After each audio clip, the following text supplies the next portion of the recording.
Okay, hello. Please forgive the ridiculous fluffball, but that's what I have to have an audio signal that doesn't drive you mad with scratching sounds. Trauma, trauma, trauma. We hear all about it all the time. It's the big fat used and abused buzzword. What is it, really?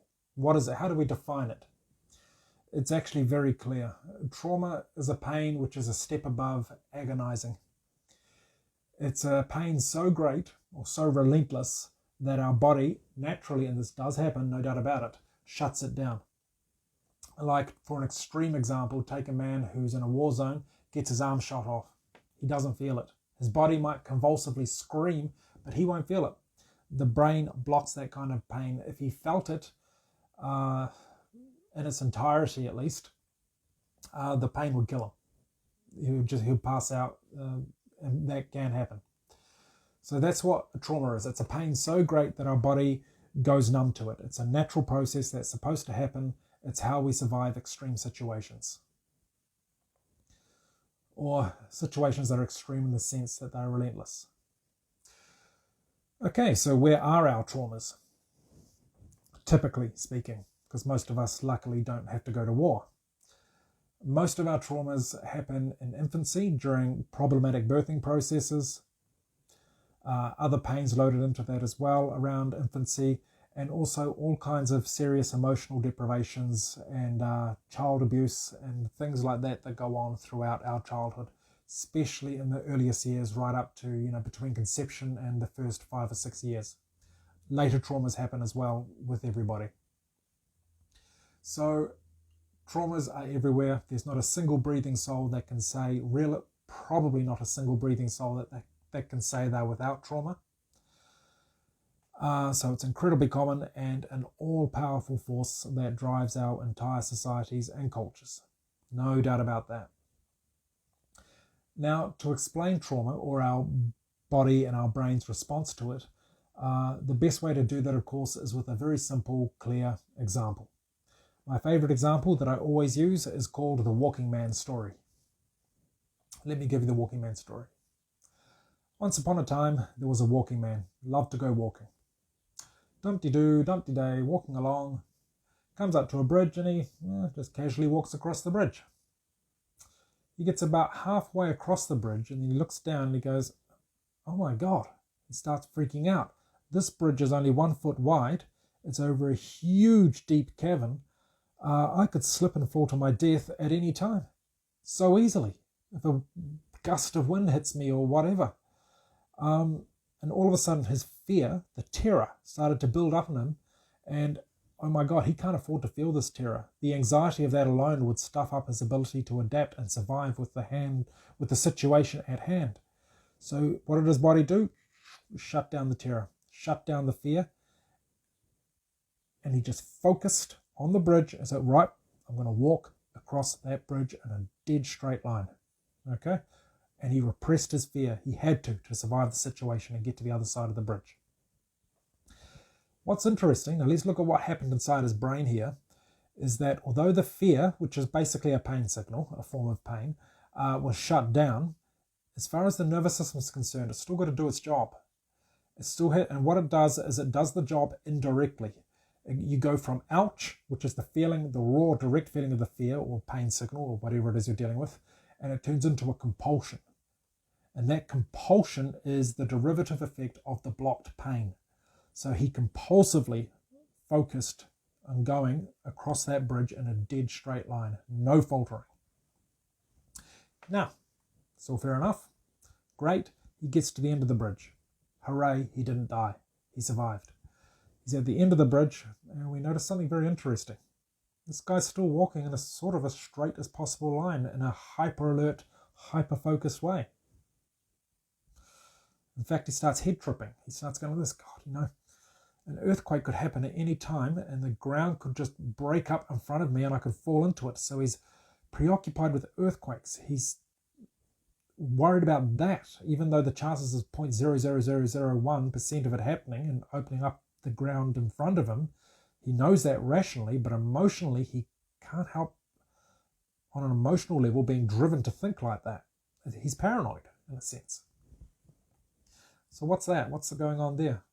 What's going on is that the original defense to walk in a straight as possible line is still ticking over in the open land context, even though it's out of date and inappropriate.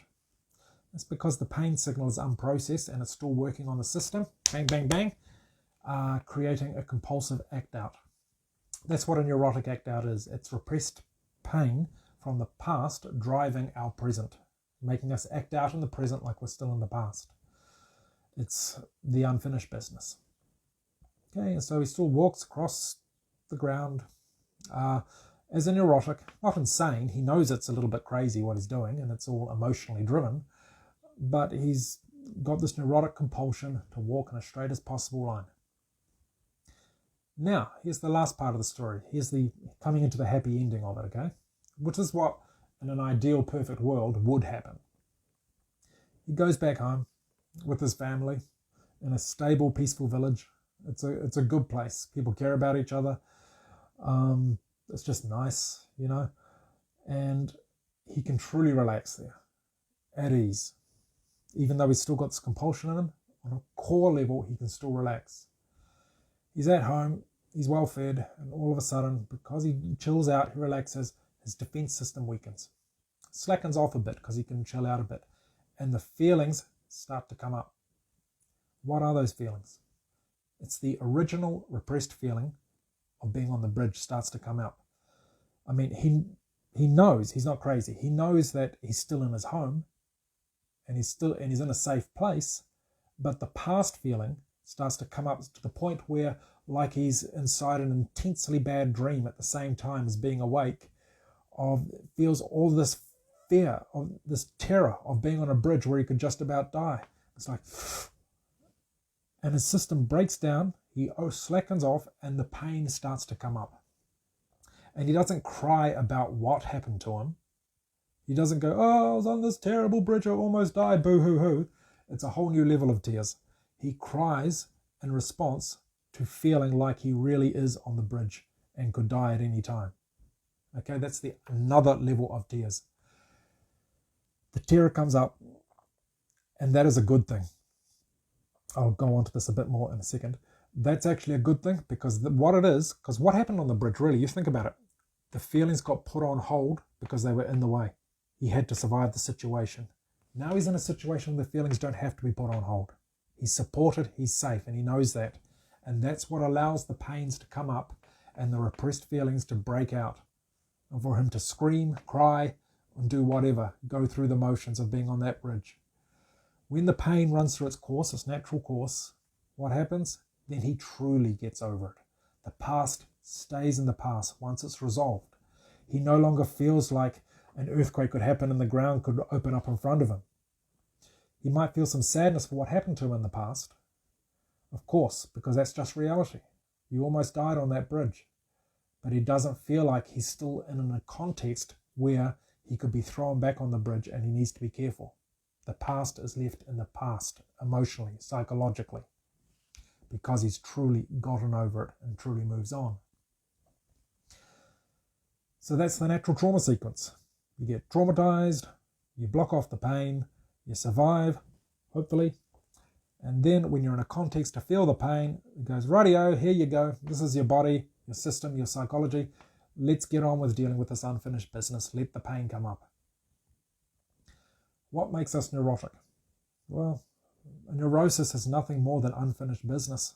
It's nothing more than being between the trauma situation and a healthy place where we can feel our pain and sort of being stuck in a forever no man's land where we can't quite get there to feel our pain. To cut a long story short, it's basically what it is.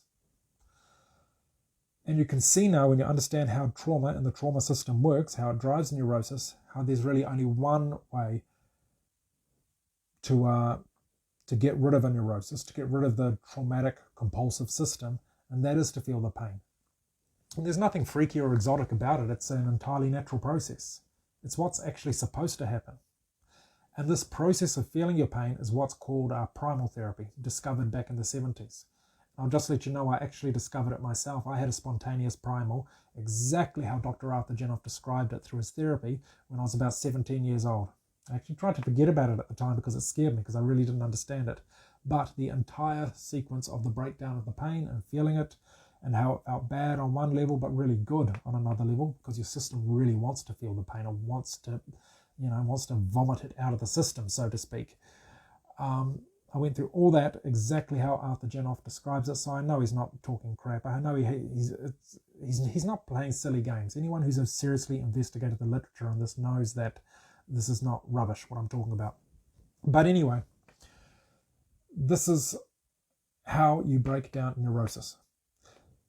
What about the other therapies?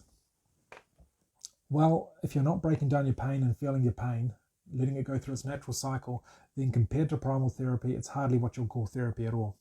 Doesn't mean it's without value, because if you're not going to remove a neurosis, you still need to manage it. There's no doubt about that.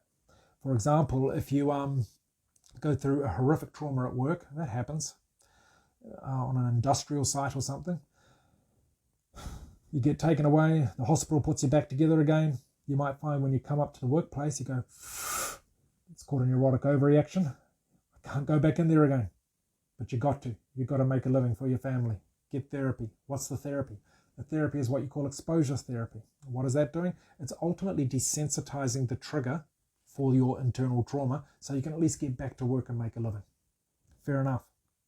That can be a good thing. It can be a necessary thing. But that's not removing the neurosis, because you could go to another work site, which you haven't had your trigger desensitized for, and go through the same process all over again, freaking out because you're still psychologically stuck in your past on that level. It's only when you truly feel your pain that you'll truly get it out of your system. You can't cheat nature. When there's unfinished business to do, you've got to do it, or it's always going to be in there. That's how the trauma cycle works. So why aren't we all just naturally discharging all our pain progressively, slowly, over time, maybe 1 or 2 years, breaking down right into our infantile trauma? To a large degree, I think it's because we've got a highly unfeeling society, because we're all pretty damn neurotic. I hate to break it to you, myself included, everybody to varying degrees. And we don't have the support that we need. We don't have the real support that allows our pain to break down. And we're so sort of fixed into our neurotic structures that all we want to do is defend against the pain, that is, avoid the triggers rather than confront it. But we know that people can confront it, and with proper support, and it can break down. It's been Dr. Arthur Janoff and his primal therapy have done it thousands of times over with some tremendous successes. So that is something to think about. Maybe one day we will have a society where it becomes normal and natural to support people to break down their pain. It becomes the way to be. That can be a great thing that can give us a huge leap forward on many, many levels, I believe. It does come with limits, because if you've had a deprived childhood, then with a whole lot of trauma, then yes, sure, you can break down that trauma, break down all that traumatic pain, and no longer be a neurotic. But like Dr. Arthur Janoff says, you're still an ex-neurotic. You are still the victim of a childhood that never really was, and there's going to be a developmental deficiency in there. Every single one of us has developmental deficiencies in certain areas. Whatever, who cares? Your brain's just a computer. If you haven't got quite the upgraded software on certain levels, don't worry about it. Live and die. But yeah, so maybe we can get what Dr. Arthur Janoff talked about once, a primal revolution, when we simply realize that pain does get blocked, it gets internalized, it forms a compulsive neurotic system, and the only reason why it's there is because we haven't yet let the final stage of the trauma cycle conclude itself, which is to discharge the pain. Bit by bit, your body naturally serves it up to you as much as you can handle at the time. You just shut down if you get an overload, a premature overload, and you have to be careful with that. I won't talk about that here. But yeah, if we could just let nature take its course, we could make massive leaps forward in our society if we can accept this. Thank you. That's all I think I can say on that for now.